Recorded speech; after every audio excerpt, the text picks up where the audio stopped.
Well, earlier this week, we told you about a landmark decision by the Minnesota Court of Appeals that's opening the door for the families of first responders to apply for line of duty death benefits if their loved ones died from suicide due to work-related PTSD. The decision comes with an acknowledgement of the unique trauma our first responders face as part of their jobs. But compensating families is not where this story ends. Tonight, I want to tell you about a group of current and former firefighters who have been working hard to prevent more tragedies before they happen. I do want to warn you, some of this story is difficult to hear.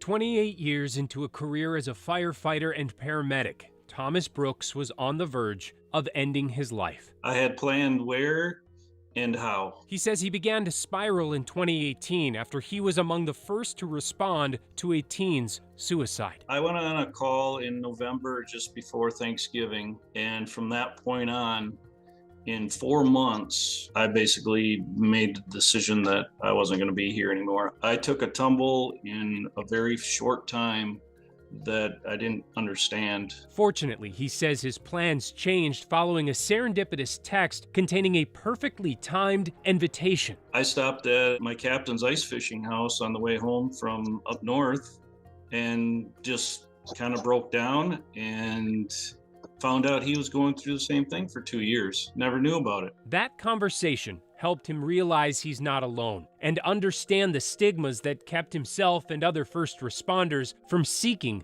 help. If I bring this up, well, then I won't be promoted, or I'll be held back, or I won't advance in my career. The other side of it is that we delay looking for help because people don't really understand what we do or what we see. Because he was a full-time firefighter, Thomas qualified for specialized mental health treatment at the International Association of Firefighters Center of Excellence in Maryland. He says it saved and changed his life. I came back from that and I said, if I can help and save one person, this was worth everything I went through. To do that, he joined the Minnesota Firefighter Initiative, or MnFire, as a peer support specialist. But at the time, many of the peers he was trying to help didn't have the same access to resources. Because Minnesota's fire service is 90% volunteer, there weren't available employee assistance programs or other mental health resources, and people didn't have the money to pay for it. MnFire President George Esbenson says that changed last year when Governor Walz signed the Hometown Heroes Assistance Program, which provides $4 million a year to fund mental health training for all Minnesota fire departments and access to a network of 738 firefighter-focused mental health providers. Through the legislation, every firefighter in Minnesota